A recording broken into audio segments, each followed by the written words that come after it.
አክብሮታይ ሰላምታችን በያላችሁበት ይድረስ የተወደዳችሁ የኢትዮ ፎረም ቤተሰቦች እነሆ የዕለቱን ዘገባዎቻችንን ከዚህ እንደሚከተለው ወደ እናንተ ማድረስ ጀመርን። አበይት ነጥቦቹን በቅድሚያ የብልጽግናው መንግስት ኮማንዶ ኃይል በሰሜን ሸዋ በርካታ የፋኖ ኃይሎች የተገደሉበትን ውጊያ ያደረኩ ብሏል። የፋኖ ኃይሎች የተደረገውን ውጊያ አረጋግጠው አገዛዙ ከገደላቸው ውስጥ ለብልጽግናው መንግስት እጅ የሰጡ የፋኖ አመራር ወንድም ይገኙበታል ሲሉ ገልጿል። ጄኔራሉ ሰልጣኞችን ፈለጋችንን ተከተሉ ሲሉ ከካምፕ ያመለጡ ሰልጣኞች ደግሞ በአመራሮች የሚነገራቸውን አሳውቀዋል። በቀዳሚነት ወደ እናንተ የሚደርሰው መረጃችን ይሆናል። ብልጽግና 56000 ሻዕቢያ የላከብኝን ተተኳሽ በቁጥጥር ስር አዋልኳለም። ይህ የጦር መሳሪያ ጥይት ለፋኖ ሊደርስ ተልኮ የነበረ ነው ሲልም አሳውቋል። ይህን መሳሪያ በማስተላለፍ ድልድይ የሆነው ደግሞ ህወሓት ነው ሲልም ከሷል። እንመለከተዋለን። የጠቅላይ ሚኒስትሩን ጉዞ ተከትሎ በኢትዮጵያ ግዛት ውስጥ የድሮን ጥቃት መፈጸሙ ተሰማም።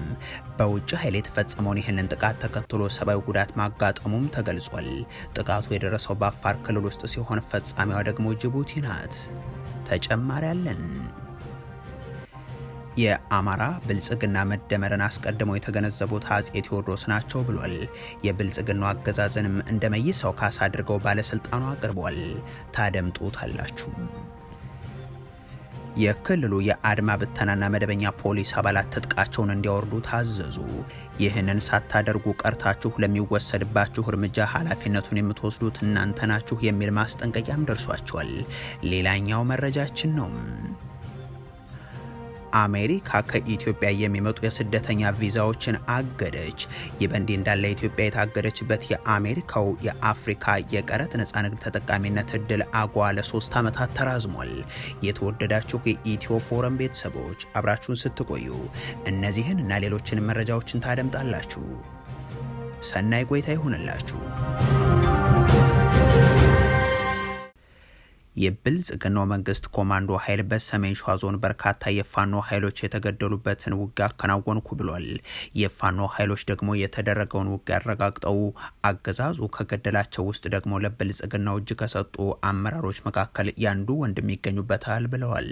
ጄኔራሉ ሰልጣኞችን ፈለጋችንን ተከተሉ ሲሉ ከካምፕ ያመለጡ ሰልጣኞች ደግሞ በአመራሮች በኩል የሚነገራቸውን አሳውቋል። የአማራ ክልሉ ጦርነት የአብይ አህመድ አገዛዝ በሁለት መንገዶች ማለትም በሜዳና በሚዲያ ፕሮፓጋንዳ የሚያከናውነውን ዘመቻ ቀጥሎበታል። ይህንን ጦርነት ጨምሮ በሀገር ውስጥ እልቂቶች ውስጥ እያሰማራው የሚገኘው ደግሞ የመከላከያ ሰራዊቱን ነው። ይህ የድሃ ኢትዮጵያውያን ልጆች ስብስብ በተደጋጋሚ የእርስ በርስ ጦርነት ኤሊት ኃይሉን እያጣ የመጣም በአፈሳና ግዳጅ ውትድርና በታዳጊዎች ጭምር እየተሞላ ያለ ስለመሆኑ ተደጋግሞ የተገለጸ ነው። ከሰሞኑ ወደ ብር ሸለቆ ወታደራዊ ማሰልጠኛ ተወስዶ ከሌሎች በደርዘን የሚቆጠሩ ሰልጣኞች ጋር ከካምፑ በሌሊት ያመለጠው የሐረርጌ ገለምሶው የ8ኛ ክፍል ተማሪ ታዳጊም የዚህ አንድ ማሳያ ነው። ይህ የ16 ዓመት ታዳጊ የትምህርት ደብተሩን ሳይጥል ነው መሳሪያ አንስተህ ወታደር ሁን የተባለው። ከትምህርት ቤት ጥናት ቤት ሄድኩኝና ከትምህርት ቤት እንደወጣው ጥናት ቤት ሄድኩኝና ደብተሬን አስቀምጬ ከዛ ወደ ትልቁ ቤት እየሄድኩ እንዳለው መንገድ ላይ ያዙ። ከዛ ወስደው እንደዚህ መንገድ ላይ እየሄድኩ የሆነች አምቡላንስ እንደዚህ ጎኔ መጣችና ከዛ አምቡላንሷን እንደዚህ ጎኔ እኔ እየሄድኩ ጎኔ እየነዱ አቆሟትና እዛ አምቡላንሷ ውስጥ ገፍትሮ አስገቡኝና እዛ አንድ ወር ከምናምን ተቀመጥን። በቃ ቤተሰብ ሲመጣ ምናምን በቃ ቤተሰብን እየደበደቡ ያባርራሉ። ከዛ አንድ ወር ከ15 ቀን ነው ምናምን አቆይተው ወደዚህ ጫኑ፣ ወደ ብር ሸለቆ። እንዲህ ያለው ነገር የበርካታ ኢትዮጵያን ታዳጊዎችና ወጣቶች ታሪክ ነው። የፊልድ ማርሻል ብርሃኑ ጁላ አማካሪ የሆኑት ሌትናንት ጀነራል አለምሸት ደግፌ ደግሞ በሁርሶ ተገኝተው ሰልጣኝ እጩ መኮንኖችን የቀድሞ አባቶቻችን በቅኝ ግዛት አላስገዙንም ከነርሱ እንማር ሲሉ ይናገራሉ። የብልጽግናው ታሪክ ግን ወራሪዎችን መመከት ሳይሆን የሀገሪቱን አርሶ አደሮችን ቀየ መውረር ነው። በአማራ ክልል የቀጠለ ውጊያም የዚህ አሁናዊ ማሳያ ይሆናል። በሰሜን ወሎ ዞን ወልዲያ ቅርብ ርቀት ቃሊም ተብሎ በሚጠራው አካባቢ ትናንት ሜካናይዝድ ሰራዊት ጭምር ስምሪት የተሰጠበት የድሮን ቅኝቶች የተከናወኑበት ውጊያ መካሄዱም ነው የታወቀው። ሙሉ ቀን ፈጅቷል በተባለው በዚህ ውጊያ በርካታ ቁጥር ያለው ኃይል ላይ ጉዳት ከመድረሱ ባሻገርም የነፍስ ወከፍ መሳሪያዎችን ያገኘንበት ነው ይላሉ የፋኖ ኃይሎች። በዚሁ ቀጠና በቅሎ ማነቂያና ራያ ቆቦሮ ቤት ከተማ ዙሪያም ጠንካራ የተኩስ ልውውጥ እንደነበር ተገልጿል። ወደ ፋኖ ኃይሎች መገኛዎች ለዘመቻ በሚል የተላኩ የክልሉ የጸጥታ ኃይሎች ያጋጠማቸውን ጉዳት ተከትሎ የተመለሱት የመንግስት ኃይሎች በሮቢት ከተማ ሰላማዊ ነዋሪዎችን በበቀል በሚመስል ሁኔታ ግድያ እንደፈጸሙባቸው ከአካባቢው የተገኘው መረጃ ያመለክታል። ትናንትና ዛሬ በጎንደር ጠዳ አካባቢም፣ ዳንግላ ጊሳ አካባቢም፣ ሰሜን ሸዋ ደብረ ብርሃን ቅርብ ርቀት ጎሽ ማዶ በተባሉ ስፍራዎች ላይ ውጊያዎች ተመዝግቧል። መነጋገሪያ የሆነው ውጊያ ግን የፋኖ አመራሩ ወንድም ጭምር ተገደሉበት የተባለው ነው።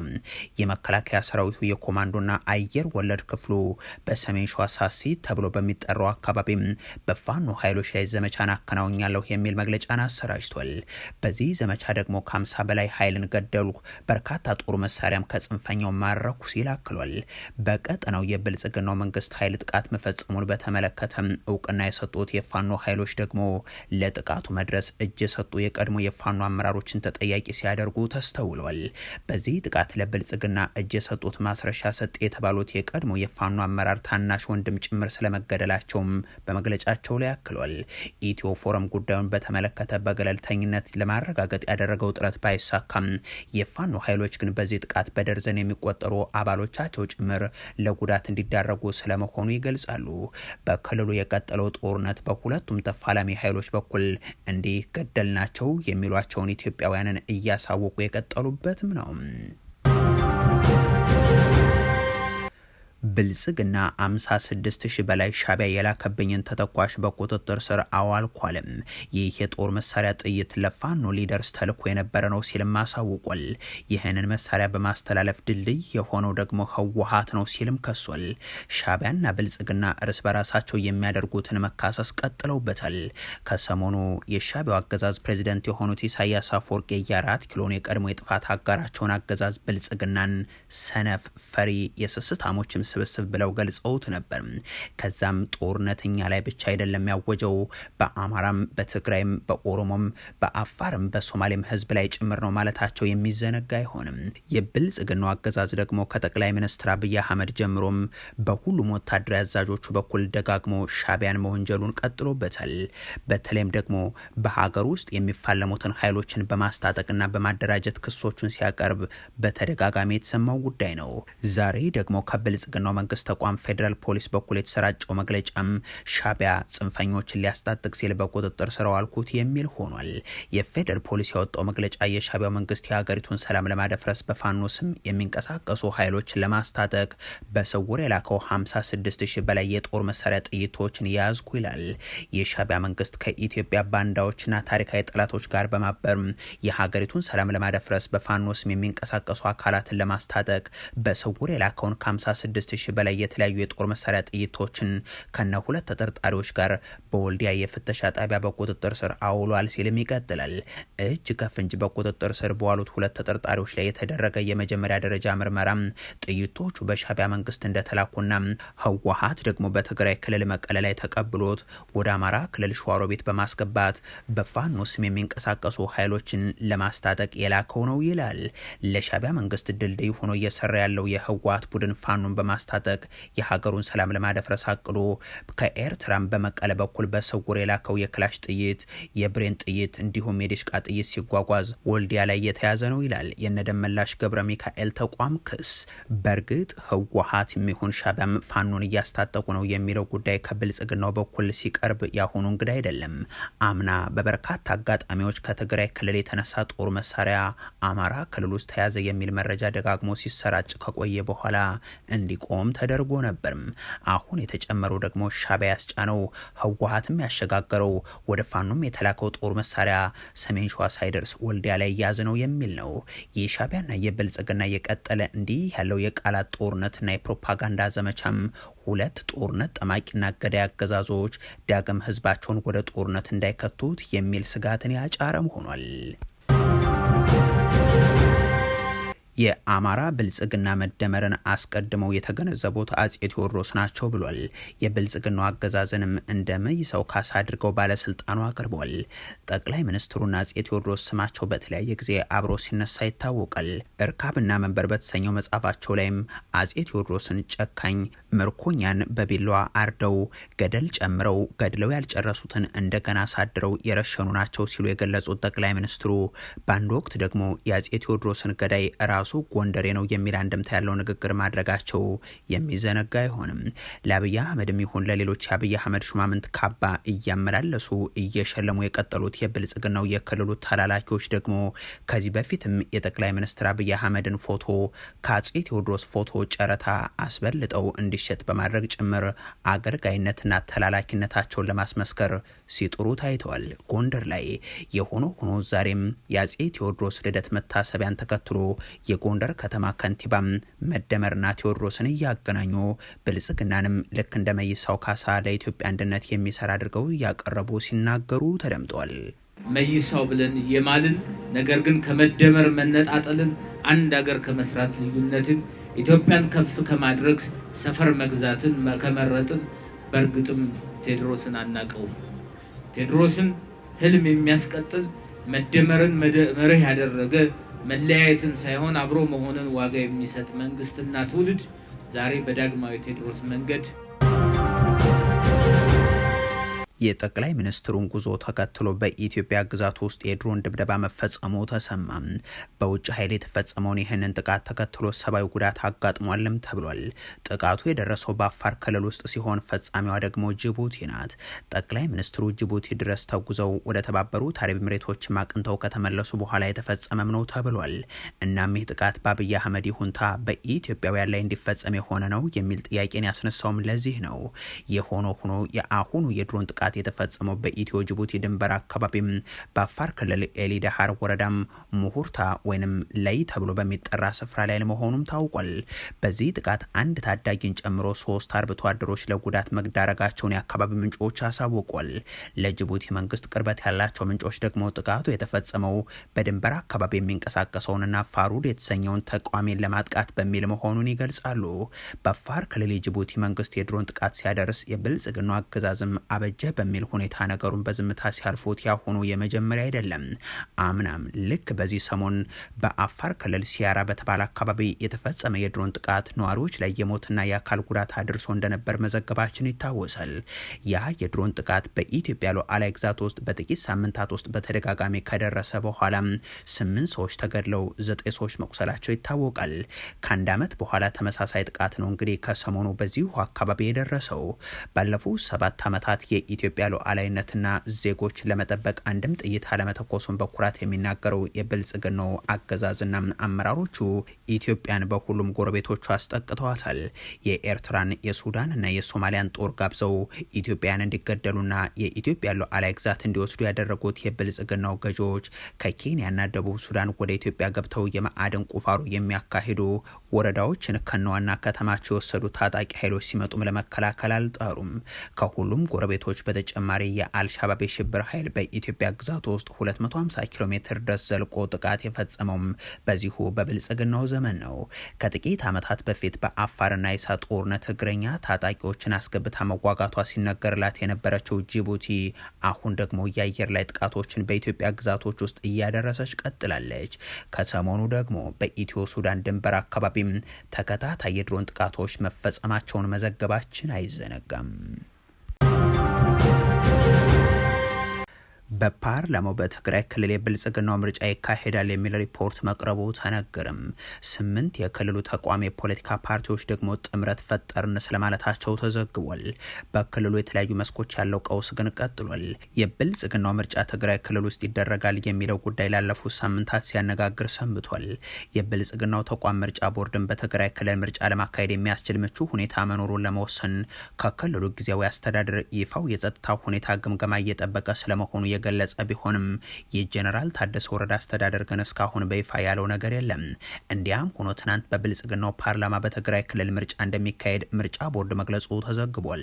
የቦርዱ ምክትል ሰብሳቢ አቶ ተስፋዬ ነዋይ በህግ አውጪዎች የጋራ ምክክር መድረክ ላይ ባቀረቡት የመወያያ ሰነድ በትግራይ ክልል ምርጫ ይካሄዳል ወይ የሚል ጥያቄ ከተሳታፊዎች የቀረበላቸው ሲሆን በክልሉ ምርጫ እንደሚካሄድ አረጋግጠው ቦርዱ ምርጫውን በክልሉ ለማካሄድ ከትግራይ ክልል ጊዜያዊ አስተዳደርና በክልሉ ከሚንቀሳቀሱ የፖለቲካ ፓርቲዎች ጋር ሲነጋገር ቆይቷል ማለታቸው ተነግሯል። ከዚህ ጋር በተያያዘም ልክ እንደ ክልሉ ችግሮች ሁሉ በተቃዋሚ ስም የሚሰባሰቡ ፓርቲዎችን በየዕለቱ እየበዙ ቀጥሏል። ከነዚህ ውስጥ ደግሞ 8ቱ አዲስ ጥምረትን ፈጥረናል ማለታቸው ተገልጿል። ስምረት፣ አረና ትግራይ፣ ባይቶና፣ ውድብ ወላዶ ትግራይ፣ ቃንጫ ሀቂ፣ የትግራይ ዲሞክራሲያዊ ፓርቲም፣ ትንሳኤ ሰባ እንደርታናም ራያ ራዩማም ትግራይን ወክለው በሀገራዊ ምክክሩ ለመሳተፍ ያስችላል ያሉትን አዲስ ጥምረት መፍጠራቸውን ነገሩ ሲል ዋዜማ ዘግቧል። ከክልሉ 96 ወረዳዎች በ86ቱ ሀገራዊ ምክክሩን ማካሄድ እንደሚቻል ገልጸዋል በሚል ዘገባው ጠቁሙም አስቻይ ሁኔታ በሌለባቸው ወረዳዎች ደግሞ በዞን ደረጃም ቢሆን ምክክር መደረግ አለበት ሲሉ መግለጻቸውን ያክላል። እንዲህ ምክክርና ምርጫ የፓርቲዎቹ አጀንዳ በሆነበት በትግራይ ክልል ያለው ቀውስ ደግሞ ተባብሶ እንደቀጠለ ነው። በትግራይ ከሚገኙ 2.5 ሚሊዮን ተማሪዎች መካከል ወደ ትምህርት ገበታቸው 1.2 ሚሊዮን ያክሉ አልተመለሱም ሲል የክልሉ ትምህርት ቢሮ አሳውቋል። የትግራይ ክልል ጊዜያዊ አስተዳደር ንግድ ቢሮ በበኩሉ በክልሉ ውስጥ ያለው የነዳጅ እጥረት አሳሳቢ ሁኔታ ላይ ስለመድረሱ አብራርቷል። የንግድ ቢሮ ለፌደራል መንግስቱ መስሪያ ቤቶች በጻፈው ደብዳቤም ባለፉት 12 ወራት ወደ ክልሉ ይገባ የነበረው ነዳጅ በእጅጉ እንዲቀንስ መደረጉን ገልጾ ይህ እንዲስተካከል ተደጋጋሚ ጥያቄዎችን ቢያቀርብም አሁን መፍትሄ የለም ብሏል። የተፈጠረው የነዳጅ እጥረት በክልሉ ማህበራዊና ኢኮኖሚያዊ እንቅስቃሴዎች ላይ ከፍተኛ ተጽዕኖ ማሳደሩን የጠቀሰው ደብዳቤው እስከ የካቲት 2017 ድረስ በየወሩ 12 ሚሊዮን ሊትር ነዳጅ ወደ ክልሉ ይገባ እንደነበርና ከመጋቢት ጀምሮ መጠኑ እየቀነሰ መምጣቱን አስረድቷል። በዚህ ዓመት ደግሞ መጠኑ በከፍተኛ ደረጃ ወርዶም በታህሳስ ወር ወደ ክልሉ የገባው ነዳጅ 1 ሚሊዮን ሊትር እንኳን ሳይደርስ 850 ሺህ ሊትር ብቻ ስለመሆኑ ጠቅሶ ከፍተኛ ችግር መፍጠሩንም አንስቷል። የክልሉ የአድማ ብተና አባላት ትጥቃቸውን እንዲፈቱ ታዘዙም። በኋላ ለሚወሰደው እርምጃ ራሱና ራሱ ብቻ ኃላፊነቱን ይወስዳል ሲል ክልሉ አስጠንቅቋል። የጋምቤላ ፖሊስ ኮሚሽን ለአድማ ብተናና ለክልሉ ፖሊስ አባላት በሙሉ ጥብቅ ማሳሰቢያን አስተላልፏል። ኮሚሽኑ በቅርቡ በክልሉ በተፈጠረው የጸጥታ ችግር ምክንያት ሁሉም የአድማ ብተናና የመደበኛ ፖሊስ አባላት የጦር መሳሪያ እንዲፈቱም ከክልሉ ኮማንድ ፖስት አቅጣጫ መቀመጡን አስታውሷል። በዚህም መሰረት ከጦር መሳሪያ ግምጃ ቤት ፈርመው ያወጡትን የጦር መሳሪያ ገቢ ያላደረጉ የአድማ ብተናና የመደበኛ ፖሊስ አባላት እስከ ጥር 7 ድረስ ገቢ እንዲያደርጉ በጥብቅ አሳስባለሁ ብሏል። ከዚህ ጊዜ በኋላ የጦር መሳሪያ በእጁ የተገኘም እንደ ጸረ ሰላም ተቆጥሮ መንግስት እርምጃ ይወስድበታል። ለዚህ ደግሞ ራሱና ራሱ ብቻ ኃላፊነቱን ይወስዳል ሲል ማስጠንቀቂያን አክሎበታል። አሜሪካ ከኢትዮጵያ የሚመጡ ቪዛዎችን አገደች። ይህ በእንዲህ እንዳለም ሀገሪቱ የአገዋ ተጠቃሚነትን ለ3 ዓመታት ስታራዝም የኢትዮጵያ እንደታገደ ቀጥሏል። አሜሪካ ኢትዮጵያን ጨምሮ ከ75 ሀገራት የሚመጡ የስደተኞች ቪዛዎችን ማገዷ መነጋገሪያ ሆኗል። የአሜሪካ የውጭ ጉዳይ ሚኒስትር ባወጣው አዲስ መመሪያ መሰረት ኢትዮጵያን ጨምሮም ከ75 የዓለም ሀገራት የሚጠየቁ የቋሚ ነዋሪነት ወይም ደግሞ የኢሚግሬሽን ቪዛ ሂደቶችን ለጊዜው እንዲቆሙ አዟል። እገዳው ከፊታችን ጥር 13 ጀምሮ ተግባራዊ ይሆናል። በዋና ምክንያትነት የተቀመጠው ደግሞ ወደ አሜሪካ የሚገቡ ስደተኞች በኢኮኖሚ ራሳቸውን የማይችሉና የመንግስት እርዳታ ፈላጊ ሊሆኑ ይችላሉ ተብሎ በመታመኑ ነው ተብሏል።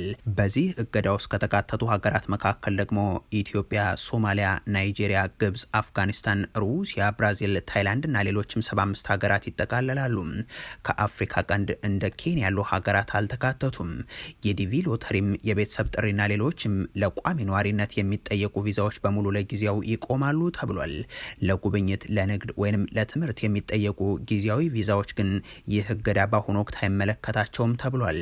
የአሜሪካ የውጭ ጉዳይ ሚኒስትር የአሰራር ሂደቱን ገምግሞ እስከሚያጠናቅቅ ድረስ እገዳው ለተወሰነ ጊዜ ሳይሆን ላልተወሰነ ጊዜ እንደሚቆይም ተገልጿል። ይህ ውሳኔ በኢትዮጵያ በኩል በሂደት ላይ ያሉ በርካታ የቪዛ ፋይሎችንና የዲቪ አሸናፊዎችን በእጅጉ የሚያስተጓጉል ስለመሆኑ ተገልጿል። ይህ በእንዲህ እንዳለ የአሜሪካ የአሜሪካ የህግ መምሪያ ምክር ቤት የአፍሪካ ከቀረጥ ነጻ ንግድ ተጠቃሚነት እድል አጓም ለ3 ዓመታት እንዲራዘም ውሳኔ አሳልፏል። ምክር ቤቱ የአጓን የቆይታ ጊዜ ያራዘመው ከእድሉ ተጠቃሚ የሆኑ የአፍሪካ ሀገራት ምርቶችን የሚገዙ የአሜሪካ ኩባንያዎች ገበያቸው እንዳይዛባና በአጓ ስምምነት ላይ ለረጅም ጊዜ የሚቆይ ማሻሻያ እስከሚደረግበት ድረስ መሆኑንም ገልጿል። የአጓ የጊዜ ቆይታ የተጠናቀቀው ባሳለፍነው መስከረም ሲሆን በድጋሚ ላይ ታደስ ይችላል የሚል ስጋትን ፈጥሮ ሰንብቶ ነበር። ምክር ቤቱ የአጓ የጊዜ ቆይታ መራዘሙ ቻይናና ሩሲያ አፍሪካ ውስጥ በንግድና የኢኮኖሚ አጋርነት ረገድ የአሜሪካን ሚና እንዳይተኩ ያስችላል ብሏል። የብልጽግናው መንግስት አጋሮቹን በማስተባበር በትግራይ ክልል ጦርነት በፈጸመው የሰብአዊ መብት ጥሰትና የጦር ወንጀል ምክንያት የፕሬዝደንት ጆ ባይደን አስተዳደር ከ3 ዓመታት በፊት ኢትዮጵያን ከአጓ እንዳገዳት ይታወሳል። አሁን ይህ እድል ለበርካታ የአፍሪካ ሀገራት የተራዘመ ቢሆንም ኢትዮጵያ ላይ የተጣለው እገዳ ግን እንደቀጠለ ይገኛል። የተወደዳችሁ የኢትዮ ፎረም ቤተሰቦች ለዛሬ ያሉን መረጃዎች ይህንን ይመስሉ ነበር። አበቃን። ቸር ያሰማን።